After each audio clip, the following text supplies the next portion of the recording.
sambil nyekek lehernya sendiri gitu, kayak kesakitan. Sambil nyekek diri sendiri, terus dia bilang, "Nyai, Nyai, Nyai, nanti Nyai marah." Ya udah, akhirnya mereka memberanikan diri untuk membuka pintu kamar mandi. Waktu dibuka,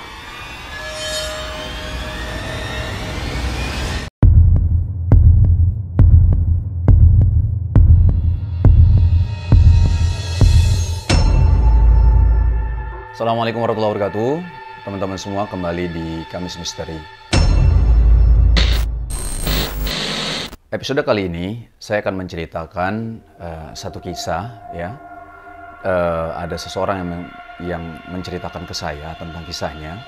Jadi ceritanya adalah ketika dia masih menjadi seorang mahasiswa mahasiswa akhir yang dimana dia ada tugas akhir.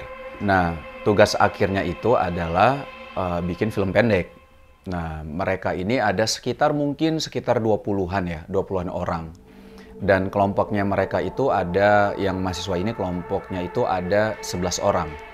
Nah, dan mereka datang ke satu daerah, di daerah Jawa Barat, dan menyewa satu villa.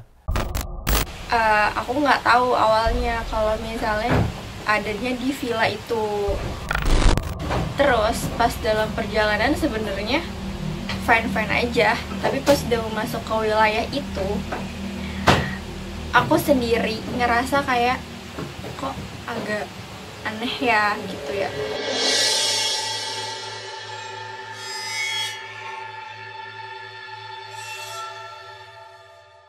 Villanya besar, tempatnya tapi cukup terpencil dan murah. Dan menurut teman saya ini murah banget malah. Dari gerbang ke rumahnya itu emang agak cukup jauh ya. Jadi kayak dari gerbang aja aku udah mulai, aduh kok gini sih. Soalnya aku agak sedikit parno sama yang namanya kayak patung dan hiasan-hiasan ya bentuk kayak narik-narik gitu.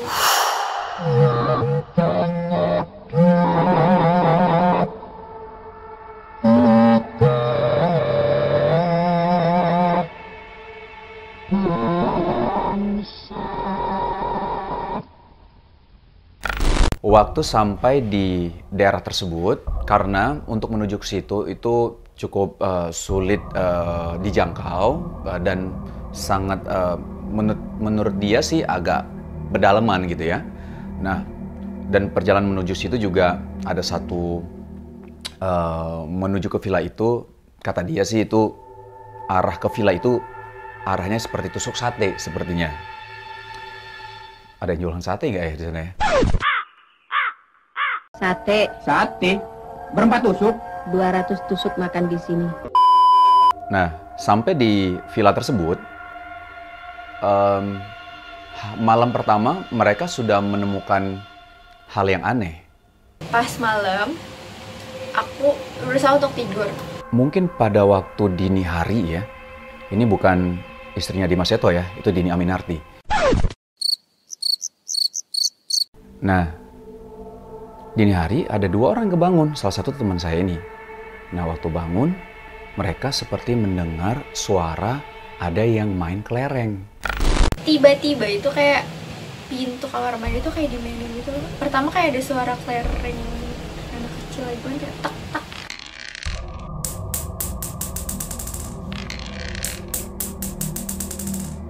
Be, aku tidur duluan ya, aku bilang gitu kan. Oh ya udah, tidur aja duluan gitu kan. Udah tidur duluan, kok kamar mandi tuh kayak ada yang buka sendiri gitu, kayak krek.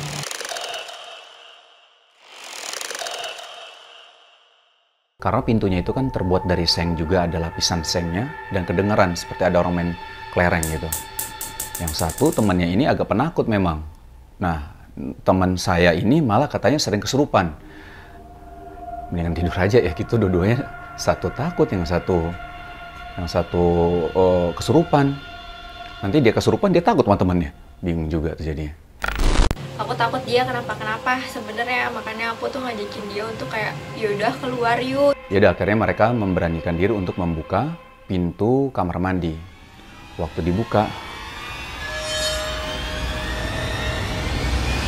Nggak ada apa-apa ternyata, alhamdulillah.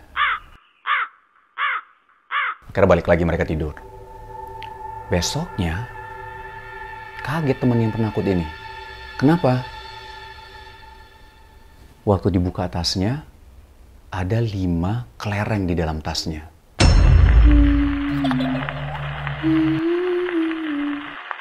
Ada 5 kelereng, kaget nih yang penakut. Teriak dia. Kelereng! Gitu. Wait a minute.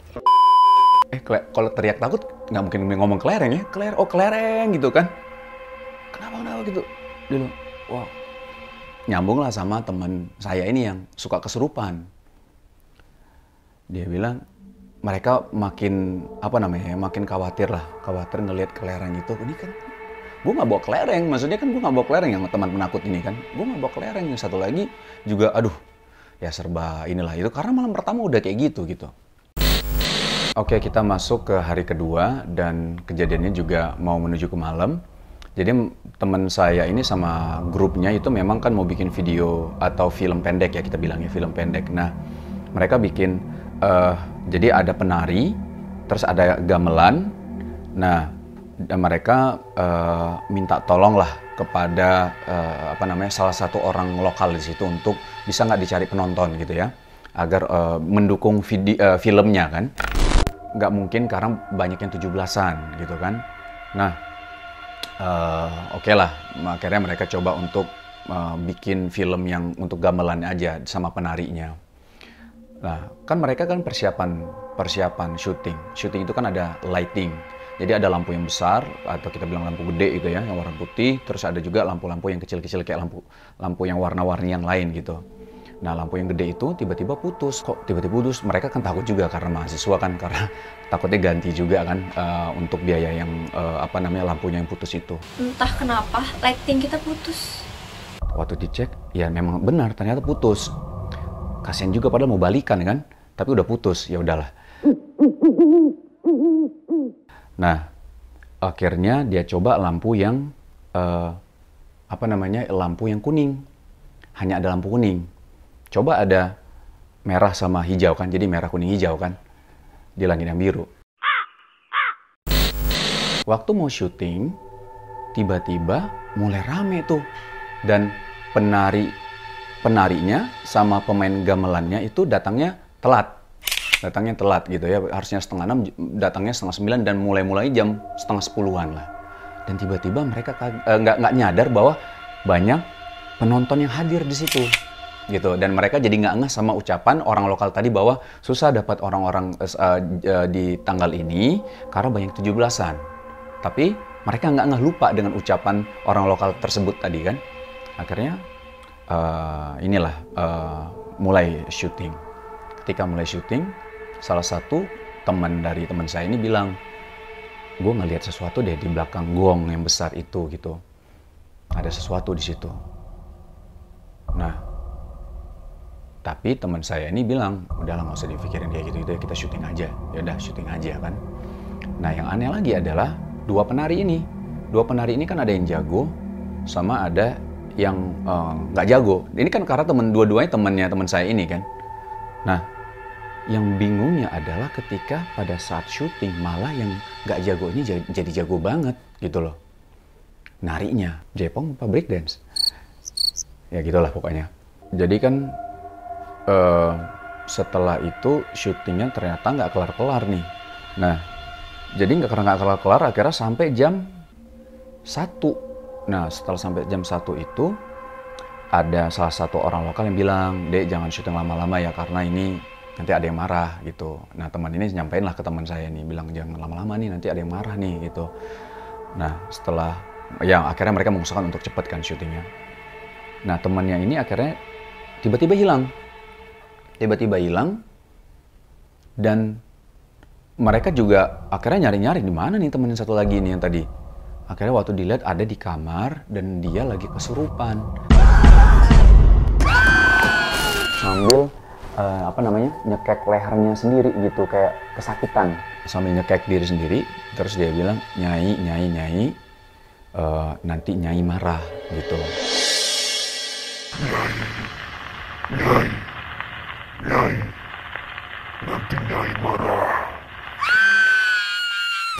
Nah, temennya ini yang kesurupan ini akhirnya setelah dia kesurupan ya, lagi kesurupan, akhirnya mereka memutuskan untuk selesai syutingnya. Udah dicukupkan dulu deh syutingnya gitu kan. Setelah itu mereka melingkari yang kesurupan ini dan sambil membacakan doa. Dan di situ ada orang lokal setempat dan memberitahukan bahwa ini ada yang marah karena ada yang lupa minta izin. Nah, akhirnya mereka setelah kejadian itu bacakan doa dan lain-lain ya udah selesai ya, dan besoknya mereka memutuskan untuk udah selesai aja deh ya, yang lain-lainnya kita bisa syutingnya di Jakarta aja gitu. Akhirnya udah mereka balik ke Jakarta dan ada beberapa kejadian aneh lagi selama di Jakarta. Ternyata waktu di Jakarta lampu yang tadi yang saya bilang, yang lampu besar tuh yang putus, itu waktu dicoba di Jakarta malah bisa hidup. Sebelum mengembalikan semua lampu-lampu itu ke tempat penyewanya, cobain deh lampunya, siapa tahu aja bisa nyala gitu kan. Nggak bisa, Mit, ini tuh udah putus. Gue udah lihat banget pakai senter, pas di sana tuh kabelnya udah putus. Masih colokin, nyalain, tuh kan nyala. Kayak nggak habis pikir, kayak kok bisa. Ada yang aneh juga adalah ketika data-datanya tuh nggak ada yang bisa kebaca kecuali ada satu data yang waktu mereka ambil scene yang nari itu, adegan yang nari itu ya. Terus banyak beberapa scene kita yang korup, video-video kita yang korup, akhirnya kita ngulang lagi, tapi di tempat nggak di sana lagi, kita cari tempat yang lain lagi, kita ulang lagi syutingnya. Khusus scene Jaipong aja yang terselamatkan. Setelah itu ada yang menurut teman saya ada yang aneh lagi, yaitu ada empat mereka ini ya, termasuk teman saya ini, mereka sakit semua dan sakitnya sama semua, demam semua gitu. Masuk angin kali ya? Ya nggak tahu lah ya sakitnya apa ya. Cuman menurut teman saya aneh karena sakitnya bisa barengan gitu. Nah terus akhirnya ada saudara dari teman saya ini ya nanya kalian kenapa sakit segala macam, dari mana. Akhirnya mereka cerita lah, saling cerita satu sama lain bahwa kita habis ada kegiatan tugas akhir kampus dan syuting di daerah ini, dan ditanya akhirnya sama alamat lengkapnya di mana, dan dia bilang oh kalau di situ ya itu dulu tuh tempat, katanya ini saudara temannya ya, ini adalah tempat pesugihan. Terus dulu tuh banyak orang yang hilang gitu tiap yang nginep di situ di villa itu ada yang hilang. Ya Allah alam, nggak tahu ya kejadiannya yang ininya, cuman dibilang ada yang hilang seperti itu. Oke teman-teman, apakah benar soal pesugihan ini ya? Terus kejadian yang dialami oleh teman saya dan teman-temannya dia itu, apakah itu sebenarnya kayak kesurupan terus, dan hal-hal yang terjadi di sana, apakah ada gangguan di sana? Ya Allahu a'lam ya. Nah untuk hal ini kita akan tanyakan oleh Ustadz Ibrahim Soleh. Alhamdulillah. Jadi untuk jin itu bisa memberikan dampak yang nyata kepada manusia, ya, dimana jin itu sendiri dia sudah berikrar ketika diusir dari neraka, dari surga ya, fabi'izzatika, demi kemuliaan Engkau wahai Allah Subhanahu wa taala, la ughwiyannahum ya ajma'in, aku akan palingkan mereka dari jalanmu seluruhnya. Nah di sini iblis itu akan mencari berbagai macam cara untuk menggoda manusia, dimulai dari nakut-nakutin.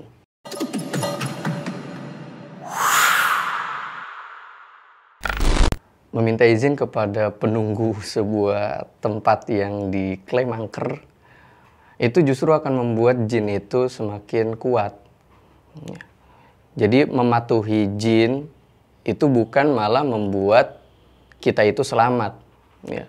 Di dalam surat Al-Jin juga dikatakan, wa annahu kana rijalum minal insi ya'uduna birijali minal jinni fazaduhum rahaqa. Ya, jadi laki-laki dari manusia Bahasanya tuh ada orang yang minta perlindungan kepada jin. Nah justru orang tersebut bukan dilindungi, malah semakin takut, ya, semakin banyak dosanya. Bukan malah bertambah aman. Ya, numpang-numpang atau melakukan ritual atau memberikan kopi atau memberikan rokok. Itu justru malah membuat jin itu semakin kuat, gitu. Nah, di dalam syariat kita itu dianjurkan untuk berdoa, bukan meminta izin kepada jin tadi. Ya, kita membaca ta'awudz misalnya, a'udzubillahi minasyaitonirrajim atau a'udzu bikalimatillahi tammati min syarri ma khalaq atau bismillahilladzi la yadurru ma'asmi syai'un fil ardi wala fis sama'i wa huwas samiul basir.